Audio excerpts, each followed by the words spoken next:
Hello friends, welcome back to cinema secrets. இன்னைக்கு இந்த வீடியோவில் நான் பேச போகிறது தமிழ் நடிகைகளை திருமணம் செய்த சைக்கோ கணவர்களை பற்றி தான் பேச போகிறேன். அது என்ன சைக்கோ கணவர்கள் அப்படின்னு கேட்டிங்கன்னா, இதுக்கு முந்தைய பதிவில் தான் சைக்கோ மனைவிகளை பற்றி பேசியிருந்தேன். ஸோ அவங்கள பேசிட்டு இவங்களை பற்றி பேசலாம்னா கோச்சிக்க மாட்டாங்க நம்மளோட நண்பர்கள்லாம். அதனால் சைக்கோ மனைவிகள் அப்படின்ற மாதிரி ஒரு ரகம் இருக்கும்போது சைக்கோ கணவர்கள்ன்ற மாதிரி ஒரு ரகம் இருக்காதா? ஸோ அந்த ரகத்தை பற்றி தான் பேச போகிறேன் நண்பர்களே. அதனால் வளன்னு இன்ட்ரடக்ஷனை வளர்க்க தேவையில்லாமல் நேராக மேட்டருக்குள்ளேயே போகிறேன். அதுக்கு முன்னாடி நம்ம நண்பர்கள் எல்லாருமே நம்மளோட கமெண்ட் பாக்ஸில் ஹாரர் கண்டென்ட்டை எப்பயா போடு அப்படின்ற மாதிரி கேட்குறீங்க. ஹாரர் கண்டென்ட்டை இந்த சேனலில் போட தேவையில்லைங்க, அதுக்காக தனியாகவே ஹாரர் சீக்ரெட்ஸ் அப்படின்ற ஒரு சேனல் ஆரம்பிச்சாச்சு. ஸோ எல்லாருமே அந்த சேனலை ஃபாலோ பண்ணுங்க. அந்த சேனலுக்கான லிங்கை இந்த வீடியோவில் கமெண்ட்ல போட்டு பின் பண்ணுறேன். ஸோ அதை கிளிக் பண்ணி அந்த சேனலை பார்க்க ஆரம்பிச்சிருங்க.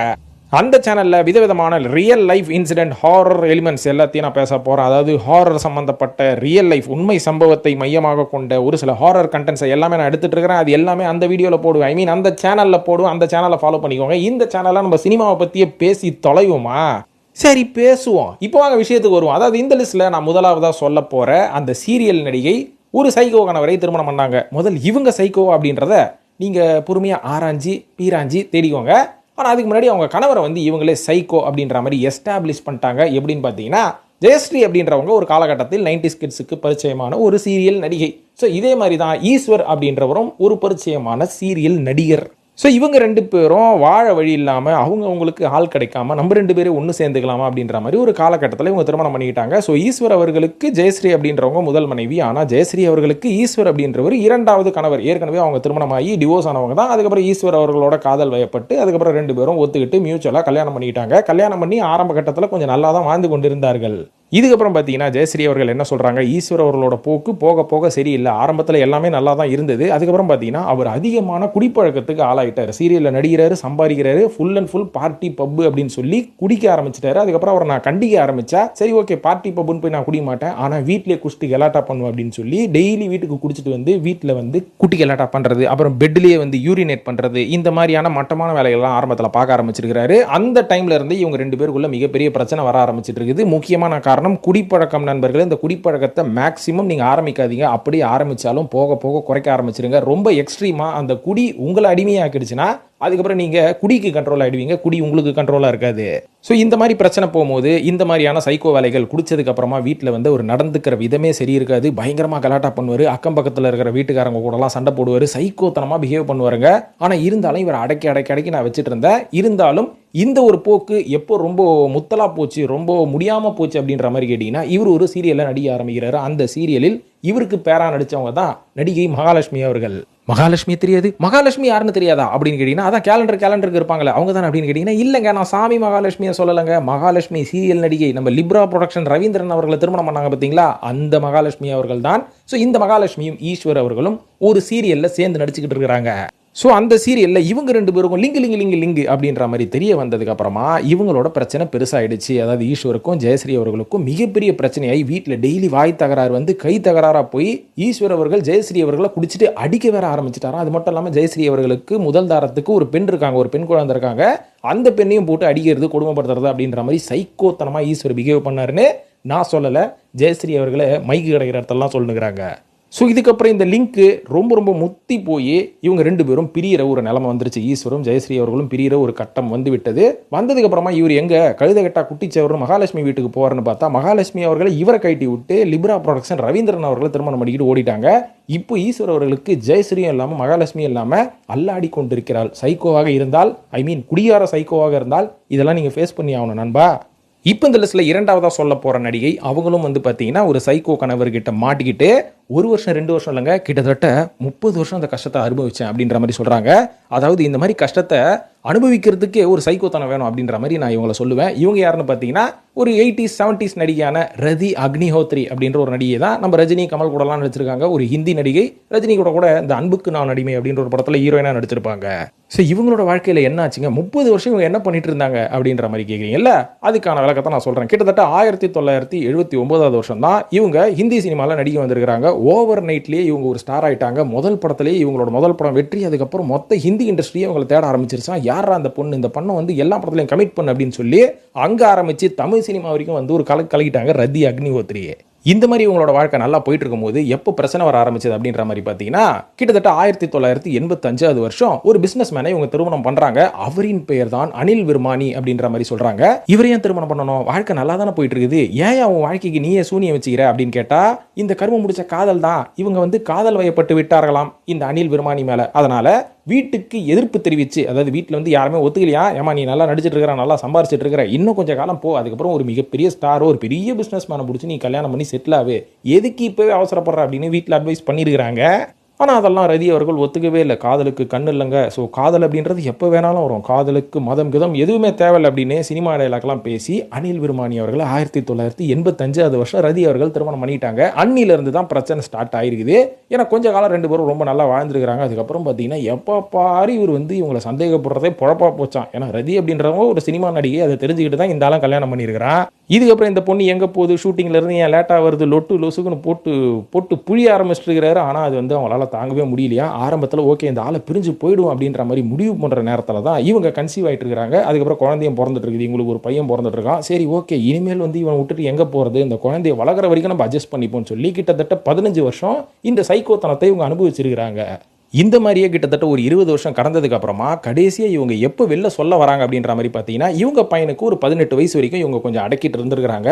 ஆனால் ஒரு காலகட்டத்தில் கிட்டத்தட்ட ஒரு 55 வயசு இவங்களுக்கு ஆகும்போது, இவங்களுக்கு வயசு வந்து திருமணம் பண்ணும்போது என்ன ஒரு 25 இருக்குமா, ஸோ ஆனால் 54 வயசுக்கிட்ட இவங்க வயசானதுக்கு அப்புறமா அவங்க கணவர் இவங்களை பயங்கரமாக அடித்து தாக்கிட்டு இவங்களை கொலை பண்ணுறதுக்கு வரைக்கும் வந்துருக்கிறார். அதான் அந்த சைக்கோத்தனம் கிட்டத்தட்ட 25 வருஷத்துக்கு முன்னாடி ஆரம்பிச்சுது. இது ரொம்ப உக்கிரமாக போனது ரதி அவர்கள் 54 வயசை தாண்டும் போது. இதுக்கப்புறம் தான் இந்த பிஹேவியரை பார்த்த ரதி அவர்கள் இனிமேல் இவங்ககிட்ட வாழ முடியாது, நம்ம பையனும் வளர்ந்துட்டான், ஸோ இதுதான் கரெக்டான டைமே இவனை கட்டி விடுறதுக்கு அப்படின்ற மாதிரி இந்த பிரச்சனையை பொதுவெளியில் எடுத்துகிட்டு வந்து ப்ரெஸ் மீடியாவெல்லாம் மீட் பண்ணி இந்த மாதிரி என் கணவர் குடும்பப்படுத்துறாரு, என் பையனுக்காக தான் நான் இத்தனை வருஷம் நான் பொறுத்துக்கிட்டு இருந்தேன், கிட்டத்தட்ட 30 வருஷம் காலம் நான் வந்து இந்த சைக்கோத்தனத்தை பொறுத்துட்டு இருந்தேன், இப்போ என்ன கொலை பண்ணுற அளவுக்கு இந்த ஆள் வந்துட்டான், இனிமேல் இவங்க கூட வாழ முடியாது அப்படின்ற மாதிரி ப்ரெஸ் அண்ட் மீடியாவை மீட் பண்ணி இவங்க சொன்னாங்க. அதுக்கப்புறம் தான் எல்லாருக்குமே ஷாக். ஏன்னா ரதி அப்படின்றவங்க மிகப்பெரிய ஸ்டார்ஸ் கூட நடித்த ஒரு மிகப்பெரிய நடிகை, கிட்டத்தட்ட ஸ்ரீதேவி மாதிரி வச்சுக்கோங்களேன். இந்த நடிகை இப்படி ஒரு கொடுமையா அப்படின்றது சமீபத்தில் தான் எல்லாருக்குமே ஒரு மிகப்பெரிய ஷாக்காக இருந்தது. அதுக்கப்புறம் 2015 வருஷத்துக்கு அப்புறம் இவங்க டிவோர்ஸ் வாங்கி பிரிஞ்சுட்டாங்க. இப்போ அவங்க பையனோட தான் இருக்கிறாங்க அப்படின்ற மாதிரி சொல்லப்படுது. பாருங்கள் எவ்வளோ பேரோட வாழ்க்கையில் என்னென்னலாம் இருக்குது. நீங்கள் இன்ஸ்டாகிராம் சோஷியல் மீடியாவில் கப்புள் லாக்ஸ் போடுறாங்கன்னு சொல்லி அதை பார்த்து நம்ம வீட்டில் நம்ம கணவர் இப்படி இல்லையே, மனைவி இப்படி இல்லையே, நீங்கள் பாட்டுக்கு இஷ்டத்துக்கு புலம்பிட்டு இருக்கிறீங்க. உள்ளே போய் பார்த்தா தான் தெரியுது அவன் வீட்டுக்குள்ளே அவன் என்ன மாதிரியான கும்மி அடி வாங்குறான்னு. இப்போ ரதி அக்னிஹோத்ரி அவர்களை தொடர்ந்து மூன்றாவதாக சொல்ல போகிறது சுந்தரா டிராவல்ஸ் அப்படின்ற படத்தின் மூலமாக ரொம்பவே ஃபேமஸான ராதா அப்படின்ற ஒரு நடிகை தான். இவங்க வந்து ஏற்கனவே திருமணமாகி விவாகரத்து ஆனவங்க தான். அதுக்கப்புறமா இவங்க ரெண்டாவது வாழ்க்கைக்காக காத்துட்டு இருக்கும் போது தான் இவங்களுக்கு ஒரு கம்பானியன் கிடச்சிருக்காரு. அவர் யாருன்னு பார்த்தீங்கன்னா விருகம்பாக்கம் போலீஸ் ஸ்டேஷனை சேர்ந்த எஸ்ஐ வசந்தராஜா அப்படின்ற மாதிரி சொல்கிறாங்க. வசந்தராஜாவும் இவங்களும் ரெண்டாவது மேரேஜ் பண்ணிக்கிறதுக்கு முன்னாடி லிவிங் டுகெதரில் ஒரு சில வருஷங்கள் வாழ்ந்துருக்காங்க. அதுக்கப்புறம் திருமணம் பண்ணியிருக்கிறாங்க. பண்ணும் போதே வசந்தராஜா என்ன பண்ணியிருக்காரு, இவருக்கு ஏற்கனவே திருமணமாகி ராஜா அண்ணாமலைபுரத்தில் போலீஸ் குவார்டர்ஸில் ஒரு குடும்ப குட்டியோட வாழ்ந்துட்டு இருக்கிறாராம். இந்த விஷயத்தை மறைச்சி ராதா அவர்களை ஃப்ரெஷ்ஷாக நான் திருமணம் பண்ணிக்கிறேன் அப்படின்ற மாதிரி போய் சொல்லி திருமணம் பண்ணிட்டு இருக்காரு. ஒரு சில மாதங்கள் இவங்க நல்லா வாழ்ந்ததுக்கப்புறம் ராதா அவர்கள் பேசிக்கலி ஒரு சினிமா நடிகை. ஸோ அவங்களுக்கு வந்து ஏகப்பட்ட ஷூட்டிங்ஸ் வரும், அன்டைமில் வரும், சொல்லவே முடியாது எந்த நேரத்தில் முடியும் எந்த நேரத்தில் வருவாங்க அப்படின்ற மாதிரிலாம். ஸோ இந்த மாதிரியான விஷயங்களை பார்க்கும்போது இவருக்கு ஆரம்ப கட்டத்தில் ஒத்துக்கவே முடியலையா. ஸோ நீ வந்து சினிமா நடிகை தானே, இனிமேல் நான் கல்யாணம் பண்ணதுக்கப்புறம் வீட்டிலே உட்காந்து முறவாசல் செஞ்சுட்டு நீ இனிமேல் ஷூட்டிங்லாம் போகாது அப்படின்ற மாதிரி ஆரம்பத்தில் இவங்களை டார்ச்சர் பண்ண ஆரம்பிச்சிருக்கிறாரு.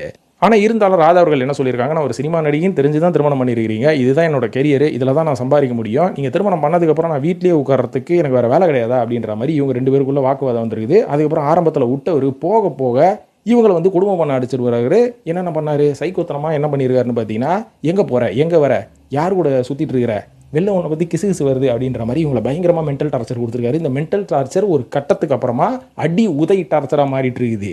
ஸோ இதுக்கப்புறம் பொறுக்க முடியாமல் இனிமேல் இவனோட வாழ முடியாது அப்படின்னு சொல்லி இவர் மேலே கம்ப்ளைண்ட் கொடுக்கலாம் அப்படின்னு தேடி போனால் தான் தெரியுது இவருக்கு ஏற்கனவே திருமணம் ஆகி இவருக்கு குழந்தைங்களாம் இருக்கிறாங்க. அதை மறைச்சி இந்த ஆள் என்ன திருமணம் பண்ணியிருக்கான் அப்படின்னு சொல்லி ப்ரெஸ் அண்ட் மீடியாவை மீட் பண்ணி இந்த மாதிரியான விஷயத்த சொல்லி இவர்கிட்ட இருந்து பிரிஞ்சு வந்துருக்கிறாங்க. ஸோ ஒரு பெண்ணோட வாழ்க்கையில் பாருங்கள் இந்த மாதிரியான ஆட்களும் மாட்டுவாங்க, ஆனால் இந்த மாதிரி ஆட்கள் கிட்ட தான் பெண்களும் மாட்டுவாங்க அப்படின்றதுக்கு இவங்கெல்லாம் ஒரு சிறந்த எக்ஸாம்பிள். இந்த லிஸ்ட்டில் நான்காவதாக சொல்ல போகிறவங்களும் ஒரு டிவி சீரியல் நடிகை, பாண்டியன் ஸ்டோர்ஸ் 2 அப்படின்ற ஒரு சீரியலில் நடித்தாங்க. ஒரு சிங்கரும் கூட, இவங்க ஒரு டப்பிங் ஆர்டிஸ்ட், இளையராஜா ஃபேமிலியை சேர்ந்தவங்கன்னு இவங்களை பல பேருக்கு தெரியவே தெரியாது. ஸோ இவங்களும் திருமணம் வந்து நல்லபடியாக தான் நடந்தது. ஆனால் இவங்களுக்கு வந்து டார்ச்சர் எந்த மாதிரியான டார்ச்சர் வந்தது ஃபேமிலி சைட்லன்னு கேட்டிங்கன்னா, அடி உதையா இல்லை, சந்தேகமா இல்லை, அதுக்கும் மேலே அப்படின்ற மாதிரி இவங்களோட கணவர் இவங்க குழந்தை பெற்றுக்க கூடாது அப்படின்ற மாதிரி பிளான் பண்ணாராம். ஏயா கல்யாணம்னா குழந்தை பிறக்கணையா, பெற்றுக்க கூடாதுன்னு எப்படியா சொல்லுவேன், அப்படின்னு கணவர் மட்டும் சொன்னால் பரவாயில்லைங்க, கணவர் குடும்பமே சொல்கிறாங்களாம், நீ குழந்தைய பெற்றுக்கூடாது, கல்யாணம் மட்டும் தானே பண்ணியிருக்க, அப்படியே இரு அப்படின்ற மாதிரி சொல்லியிருக்காங்க. இதனால இவங்க குடும்பத்துக்குள்ளே பிரச்சனை வந்துருக்குது. அதில் விலாசினி அவர்கள் ஒரு 2 தடவை கன்சீவ் ஆனதுக்கப்புறமா 2 தடவையும் வலுக்கட்டாயமாக போய் அபார்ஷன் பண்ணியிருக்கிறாங்க. எங்கள் குடும்பத்துக்கு ஊக்கிட்டிருந்து வாரிசே வரக்கூடாது அப்படின்ற மாதிரி சொல்லியிருக்காங்களாம். எனக்கு சத்தியமாக புரியல. அந்த தரப்பில் விசாரிச்சா தான் தெரியும் என்ன மேட்ருன்னு.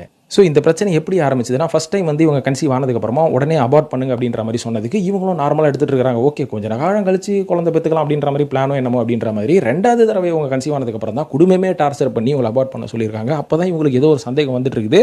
ஸோ இந்த சந்தேகத்துக்கு ஒரு விடை தேடி நான் அலையறதுக்கு எனக்கு டைம் வேஸ்ட்டு தான். இவனுங்க குடும்பமே சைக்கோ அப்படின்னு தெரிஞ்சதுக்கப்புறம் இதுமேல் வாழ்ந்து புரோஜனம் கிடையாது அப்படின்னு சொல்லி, நான் குழந்தையும் பெற்றுக்க மாட்டேன், உங்க கூட வாழ மாட்டேன் அப்படின்னு சொல்லி டிவோர்ஸ் பண்ணி விலாசினி அவர்கள் தனியாக வந்துட்டு இருக்கிறாங்க. இப்போ 5வதாக சொல்ல போகிற ஷாலினி அப்படின்றவங்களோட கணவர் தான் வந்து ஒரு மிகப்பெரிய சைக்கோ அப்படின்ற மாதிரி ஷாலினியே சொல்லியிருக்காங்க. இவங்க வந்து மிகப்பெரிய லைம் லைட்டுக்கு வந்தது இவங்க சீரியலில் நடிச்சலாம் கிடையாதுங்க. இவங்களோட டிவோர்ஸை வந்து இவங்க பெரிய லெவலில் சோஷியல் மீடியாவில் செலிப்ரேட் பண்ணாங்க. I am very happy to divorce அப்படின்ற மாதிரி ஒரு பர்த்டே பார்ட்டி கொண்டாடுற மாதிரி இவங்க வந்து செலிப்ரேட் பண்ணும்போது தான் இவங்களை எல்லாருமே திரும்பி பார்க்க ஆரம்பித்தாங்க. யார் அது லூஸ் ஆகுது எங்கேருந்தோ, டிவோர்ஸ் பண்ணால் அவன் வருத்தத்தில் இருப்பான், இது ஜாலியாக இருக்குது அப்படின்ற மாதிரி இவங்களை பல பேர் வந்து பேட்டி எடுக்கும்போது தான் இந்த டிவோர்ஸ் வந்து ஏன் பண்ணாங்க, எதனால் இந்த டிவோர்ஸ் வந்து செலிப்ரேட் பண்ணுறாங்க அப்படின்ற ஒரு காரணத்தை இவங்க வெளில சொல்ல ஆரம்பித்தாங்க. அது என்ன மேட்டர்னு பார்த்தீங்கன்னா, ஷாலினி அவர்கள் ஏற்கனவே திருமணமாகி அவங்களுக்கு ஒரு பெண் குழந்தை இருக்காங்க. அதுக்கப்புறமா அந்த திருமணத்திலிருந்து அவங்க வெளில வந்ததுக்கப்புறம் 2வதாக ஒருத்தரை காதலித்து திருமணம் பண்ணுறாங்க. அவரோட பேர் ரியாஸ் அப்படின்றாங்க. இவங்களோட திருமணம் எப்படி நடக்குது, ஃபஸ்ட்டு லிவிங் டுகெதரில் தான் இருந்திருக்கிறாங்க. விலாசினி அவர்கள் இங்கே தமிழ் சினிமாவில் ஒரு பரிச்சயமான முகம். ஸோ அந்த ஃபஸ்ட்டு மேரேஜ் வந்து ஃபெயிலியர் ஆனதுக்கப்புறமா இவங்க துபாயில் போய் செட்டில் ஆகிட்டு இருக்காங்க. அதுக்கப்புறம் துபாயில் வந்து சின்ன சின்ன வேலைகள் அப்படின்ற மாதிரி செஞ்சு நல்லா சம்பாரிச்சு ஜாலியாக இருந்திருக்கிறாங்க. அந்த நேரத்தில் தான் ரியாஸ் அப்படின்ற ஒரு நபரோட இவங்களுக்கு ஒரு அறிமுகம் கிடைக்குது. அந்த ரியாஸ் அப்படின்ற ஒரு பயங்கர சிம்பத்தி எல்லாம் பண்ணி லவ் டைலாக்ஸ் எல்லாம் பேசி வழின்னு வழிஞ்சு இவங்களை கரெக்ட் பண்ணிட்டுக்கிறாரு துபாயிலேயே. இதுக்கப்புறம் கிட்டத்தட்ட 1.5 வருஷம் இவங்க லிவிங் டுகெதரில் இருந்து ஒரு வழியாக நம்ம ஹிந்து ட்ரெடிஷன் படி திருமணம் பண்ணிக்கலாம் அப்படின்ற மாதிரி முடிவு பண்ணி திருமணமும் பண்ணிட்டாங்க. திருமணம் பண்ணதுக்கப்புறமா தான் இவன் ஒரு மிகப்பெரிய சைக்கோ அப்படின்றது உங்களுக்கு தெரிய வந்தது. எப்படிங்க சும்மா 19 எல்லாரையும் சைக்கோன்னு சொல்லிடலாமா, நீ எங்கே போகிற எங்கே வரேன்னு கேட்டாலே சைக்கோவா, என்ன இதெல்லாம் நியாயம், உங்களை அப்படியே விட்டுருவாங்களா அப்படின்ற மாதிரி கேட்டிங்கன்னா, இதுக்கு ஒரு சில சந்தேகங்கள் சில சம்பந்தங்களை சொல்கிறாங்க, சில காரணங்களை சொல்கிறாங்கங்க. அப்படிதான் அதில் முதல் காரணமாக என்ன சொல்கிறாங்கன்னு பார்த்தீங்கன்னா, 2 பேரும் சேர்ந்து அவுட்டிங் போவாங்க, துபாயில் இருக்கிறோம், அதனால் ஷாப்பிங் கீப்பிங்னு போவோம். அந்த ஷாப்பிங் போகும்போது எவனாவது ஒருத்தன், மேடம் டைம் என்ன, இந்த அட்ரஸ் எங்கே இருக்குது, விவேகானந்தர் தெரு எங்கே இருக்குது அப்படின்ற மாதிரி கேட்டால் இந்த ஆள் கம்முன்னு இருப்பான். அதுக்கப்புறம் வீட்டுக்கு வந்தோடனே அந்த ஆளையும் அவங்ககிட்ட பேசுகிறான்னு வாயிலெல்லாம் பேச மாட்டாங்க, அடின்னு ரத்தம் வர அளவுக்கு மூக்கு வாயிலெல்லாம் ரத்தம் ஊற்றும், அந்த அளவுக்கு அடிப்பான். அந்த ஆளையும் என்கிட்ட வந்து அட்ரஸ் கேட்டது குத்தமாங்க அப்படின்ற மாதிரி முதல் காரணமாக வைக்கிறாங்க. இதெல்லாம் ஏற்றுக்கிற மாதிரி ஆகுது. இதுக்கப்புறம் இன்னொரு காரணமும் சொல்கிறாங்க, நான் வந்து இவனை காதலித்து திருமணம் பண்ணி குடும்பம் குட்டின்னு செட்டில் ஆகலாம் அப்படின்ற மாதிரி தாங்க கல்யாணம் பண்ணேன். ஆனால் இவனுக்கு ஜாலி பண்ணுறதுக்குன்னு ஒருத்தர் வேணும், ஒரு மீடியாவில் இருக்கிற பொண்ணை வந்து நம்ம கல்யாணம் பண்ணால் ஜாலியாக இருக்கலாம்னு சொல்லி தான் நான் திருமணம் பண்ணி, எப்போ பாரு என்ன கோயில் சர்ச்சுன்னு கூப்பிட்டு போகிறத விட்டுட்டு பப்பு ட்ரிங்க்கு இப்படின்ற மாதிரி தான் அவங்க கூப்பிட்டு போவான். முழுக்க கல்யாணம் ஆனதுக்கப்புறமா நாங்கள் வெறும் பப்புக்கும் சரக்கடிக்கிறதுக்கு மட்டும்தான் நிறைய அவுட்டிங் போயிருமே தவிர வேறு எந்த விதத்துலையும் நாங்கள் வெளில சுற்றினதே கிடையாதாமா. இந்த மாதிரியே ஒரு வாட்டி பப்புக்கு போகும்போது என்னாச்சு, அந்த வாட்ச்மேன் வந்து என்ன பல தடவை அந்த பப்பில் பார்த்துருக்குறானா, அப்போ இவரோட சேர்ந்து நீங்கள் முதல்ல போகலையா, இதுக்கு முன்னாடி போயிருக்கீங்களாடா, விடுங்க, இதெல்லாம் செலிபிரிட்டி வாழ்க்கையில் சகஜம் இல்லையா. ஸோ அந்த மாதிரி போகும்போது அந்த வாட்ச்மேன் எப்படி இருக்கீங்க மேடம் அப்படின்ற மாதிரி கேட்டானா, கேட்டதுக்கப்புறம் இவருக்கு சைக்கோத்தனம் உச்சத்தில் போயிட்டு இருக்குது. அது எப்படி அவன் உன்னை பார்த்து எப்படி இருக்குன்னு கேட்பான். ஒழுங்கு மரியாதை என்கிட்ட மன்னிப்பு கேளு, இந்த பப்பில் இருக்கிற அத்தனை பேர் முன்னாடியே என் காலில் விழு, எல்லார் காலையும் விழு அப்படின்ற மாதிரி. அசுரன் அந்த படத்தில் ஒரு சீன் வரும்ல, தனுஷ் அவர்கள் எல்லார் காலையும் போய் விழுவார். ஸோ இந்த மாதிரி ஒரு சீனை வந்து அங்கே அரங்கேற்றி இருக்கிறார் இவங்களின் 2வது கணவரான ரியாஸ் அவர்கள். இதையும் தாண்டி ஆணாதிக்கம் சமூகம் அப்படின்ற மாதிரி சொல்லுவாங்க பார்த்தீங்களா, இவங்களுக்கு வந்து டிரைவிங் தெரியுமா, அவருக்கு வந்து சைக்கிள் கூட ஓட்ட தெரியாதான். ஸோ இவங்க வந்து கார் எடுத்து, சரி நான் கார் ஓட்டுறேன் கூட உட்காந்துருவானா, உட்கார மாட்டாராம். ஏன்னா அதுக்கு என்ன தெரியுங்களா வசனம் சொல்லுவாரா, ஒரு பெண் ஓட்டி அவள் பக்கத்தில் நான் உட்காரணுமா, இதெல்லாம் தேவையில்லை, ஒரு டிரைவரை ஃபிக்ஸ் பண்ணுன்னு. இவங்களுக்கு கார் ஓட்ட தெரிஞ்சாலும் இவங்களோட கார் ஒரு டிரைவரை ஃபிக்ஸ் பண்ணி, ஒரு ஆக்டிங் டிரைவரை ஃபிக்ஸ் பண்ணி தான் எல்லா இடத்துக்கும் போகலாம். இந்த அளவுக்கு அவரோட சைக்கோத்தனம் இருந்திருக்குது. இது மட்டும் இல்லாமல் அடிக்கடி வீட்டில் குடிக்கிறதுக்கு ஃப்ரெண்ட்ஸ் எல்லாம் இல்லை, நீ தான் கம்பெனி குடிக்கணும் அப்படின்னு சொல்லி இவங்களும் ஊற்றி கொடுப்பாராம். ஸோ இவங்களும் நல்லா ஊற்றி குடிச்சிட்டு தூங்கிடுவாங்களாம். ஸோ தூங்கும் போது எதுக்காக தூங்குற, நான் நிறைய குடிச்சிட்டேன், உங்ககிட்ட நிறைய விஷயங்கள் நான் புலம்புனேன் என் லைஃப்பை பற்றி அப்படின்னு சொல்லி தண்ணி ஊற்றி இவங்களை எழுப்பி உட்கார வச்சு அறபோதையில் இவங்க சொல்கிறதெல்லாம் கேட்கணும்னு வரான். அப்படியே இவங்க கேட்க மறுத்துட்டாங்கன்னா அடி உத மூஞ்சி வாயெல்லாம் ரத்தம் தான் ஊற்றுமா. ஸோ இந்த அளவுக்கு பயங்கரமாக கொடுமைப்படுத்திருக்கிறாரு. இதுக்கப்புறம் தான் இவங்க தாங்க முடியாமல் இவனை ஏதாவது பண்ணணும்னு சொல்லி இவர்கிட்ட சண்டை போட்டுருக்காங்க. கோச்சிக்கிட்டு மனுஷன் இந்தியாவுக்கு கிளம்பி வந்துருக்காரு. கும்பகோணத்தை சேர்ந்தவரா கும்பகோணம் போயிட்டு இருக்கிறாரு. இதுக்கப்புறம் இந்த நடிகை அவங்க அம்மா அப்பாவெல்லாம் கூட்டிக்கிட்டு நானும் கும்பகோணம் போகிறேன், அவன் வீட்டில் போய் என்னன்னு பேசிடலாம், ஒரு முடிவு பண்ணிடலாம் அப்படின்னு சொல்லி கிளம்பி போனால் அங்கே ஏற்கனவே எனக்கு திருமணம் ஆகி குழந்தை குட்டிலாம் தான் பொண்டாட்டியோடு வாழ்ந்துருக்கிறானா. இதை மறைச்சி இந்த நடிகையை வந்து திருமணம் பண்ணியிருக்கிறான். இதுக்கப்புறம் இந்த பிரச்சனை வந்து ஓரளவுக்கு சால்வ் ஆகி கடைசியில் இவரை வந்து டைவர்ஸ் பண்ணி ஓரளவுக்கு நிம்மதியாக ஒரு ரேன்சம் அமௌண்ட் மாதிரி ஏதோ ஒன்று வாங்கி ஒரு அலுமோனி மாதிரி ஒன்று வாங்கி நீ சந்தோஷமாகறேன். இதனால தான் இந்த மாதிரியான ஒரு நரக வாழ்க்கையிலேருந்து இப்போ நான் வெளில வந்தனால தான் இப்படி என்னோட டைவர்ஸை வந்து நான் செலிப்ரேட் பண்ணுறேன் அப்படின்ற மாதிரி ஷாலினி அவர்கள் யூடியூப்பில் ஒரு பேட்டியில் சொன்னாங்க. கேட்கும்போது எனக்கு பயிர் இருந்தது, அதை நான் உங்ககிட்ட சொல்லிவிட்டேன். ஸோ இப்போ உடனே நிறைய பேர் கமெண்ட்டில் வருவீங்க, அவங்க சைடில் விசாரிச்சாதாங்க நம்மளுக்கும் என்ன தெரியும் அப்படின்ற மாதிரி நீங்கள் கேட்பீங்க. ஸோ அப்படி அவங்க சைடில் இவங்க ஒரு குற்றச்சாட்டு வைக்கிறாங்கன்னும் போது அவங்க சைடில் அவங்கள நிரூபிக்கிறதுக்கு அவங்க வெளில வந்து பேசியிருக்கலாம். அது ஏன் பேசலை அப்படின்றது நம்மளுக்கு தெரியல. ஸோ பப்ளிக்காக வந்தோன்னா பப்ளிக்காக பேசி தானே நம்ம யார் வீட்டு ஜன்னலையும் போய் எட்டி பார்த்துட்டு என்ன நடக்குது அப்படின்றத நம்ம சேனலில் பேசுறது கிடையாது.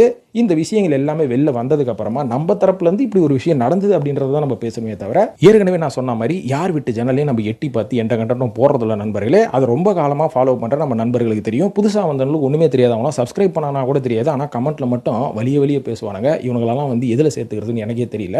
ஸோ ஓகே நண்பர்கள், இதோட அந்த வீடியோ முடிச்சுப்போம். இல்லைனா தொடர்ந்து பேசியிருந்தால் நம்மளே சைக்கோவாக மாறிடுவோம். அந்த அளவுக்கு இவங்க பண்ணுற அட்டூழியங்கள்லாம் இருக்குது. ஸோ இது பற்றிய கருத்துக்களை கமெண்ட்டில் போடுங்க. மற்றும் வழக்கம் போல் சினிமா சீக்ரெட்ஸையும் சப்ஸ்கிரைப் பண்ணிவிட்டு அடுத்த கண்டென்ட் வேறு என்ன பேசலாம் அப்படின்றத கமெண்ட்டில் போடுங்க. நம்மளும் ஜாலியாக பேசுவோம் நண்பர்களே. நன்றி, வணக்கம்.